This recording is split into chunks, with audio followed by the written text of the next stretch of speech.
এ ভাই আপনার money bag পড়ছে ভাই 10 টাকা দিবেন খামু সারাদিন ধরে কিছু খাই নেই। তার মানে একটা তুই মারি দিছস, মানি ব্যাগটা নিয়ে এনকে ভালো সাজার নাটক করতেছস। তোদের মতো গরিব কে আমি ভালো করেই চিনি। হপ যাই তো নে।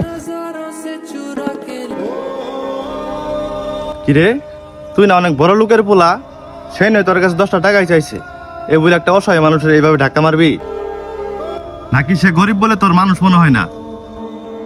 তার যদি ইনকাম করার সামর্থ্য থাকতো তাহলে তোর কাছে 10 টাকা চাইতো না, আর তোর মানি ব্যাগ যদি মাইরে দিত তাহলে মানি ব্যাগ নিয়ে তোর দিত না। আসলে বন্ধু রে, আমি মনে হয় কাজটা ভুল করলাম। সে তোর কাছে 10টা টাকা চাইছিল, হয়তো বা 10টা টাকা নিয়ে সে একটা রুটি কিনা খাইতো। যা টাকাটা দিয়া। হ বন্ধু, তুই ঠিকই কইছস।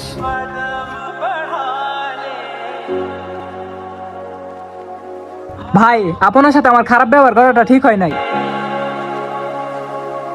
এ ভাই নেন 100 টিয়া, আমার ভুল হয়েছে, আপনি মাফ করে দেন, আর এটা দিয়ে কিছু কিনে খাইন। আচ্ছা ভাই আপনি আমার মাফ করে দিয়েন, আমি বুঝতে পারি নাই আপনি যে রাইগা যাবেন।